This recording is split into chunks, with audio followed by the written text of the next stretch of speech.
শোক ভালোবাসায় ইরানের সর্বোচ্চ নেতা আয়াতুল্লাহ আলী খামেনির প্রতি শেষ শ্রদ্ধা জানাচ্ছেন ইরানিরা।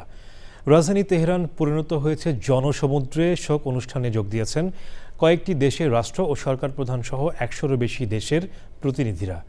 স্পিকার অবসরপ্রাপ্ত মেজর হাফিজউদ্দিন আহমেদের নেতৃত্বে বাংলাদেশের প্রতিনিধিরা দাফন কর্মসূচিতে যোগ দিয়েছেন। দাফন ঘিরে ৭ দিনের নানা আনুষ্ঠানিকতার পর ৯ জুলাই জন্মস্থান মাশহাদে আয়াতুল্লাহ আলী খামেনিকে দাফন করা হবে। সুদীপ্ত মাহমুদের রিপোর্ট। খামেনির মরদেহ শুক্রবার তেহরানের গ্র্যান্ড মোসাল্লায় নেওয়ার সময় তেহরানের সড়কগুলো জনসমুদ্রে পরিণত হয়। ইরান সরকার জানিয়েছে ৪ ও ৫ জুলাই তেহরানে কয়েক দফা জানাজার নামাজ হবে। শ্রদ্ধা জানাবেন সর্বস্তরের মানুষ।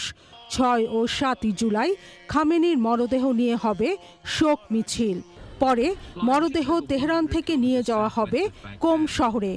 ৮ জুলাই মরদেহ নেওয়া হবে ইরাকে। নাজাফ ও কারবালা শহরে হবে শোকযাত্রা। ৯ জুলাই খামেনির জন্মস্থান মাশহাদে তাকে দাফন করা হবে।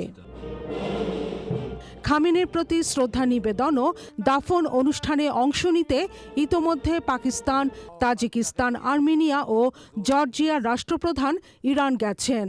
বাংলাদেশ, ভারত, তুরস্ক, চীন, রাশিয়া, আফগানিস্তান, ইন্দোনেশিয়া, মালয়েশিয়া ও সৌদি সরকারের জ্যেষ্ঠ কর্মকর্তারা দাফন অনুষ্ঠানে যোগ দিতে তেহরানে রয়েছেন।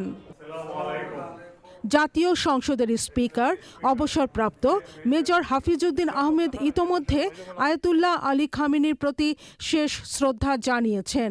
পরে শোক বইয়ে সই করেন তিনি। এছাড়া বাংলাদেশ থেকে দাফন অনুষ্ঠানে অংশ নিয়েছেন ১১ দলীয় ঐক্যের প্রতিনিধিরা। আয়াতুল্লাহ আলী খামেনির শেষ বিদায় অনুষ্ঠানে দেশ বিদেশের কোটি মানুষ অংশ নিলেও এতে থাকছেন না খামেনি পুত্র ও ইরানের বর্তমান সর্বোচ্চ নেতা Ayatollah Mustafa Khamenei.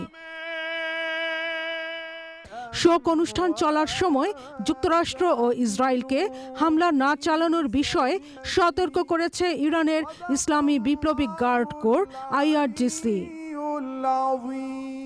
Sudipta Mahmud, channel I.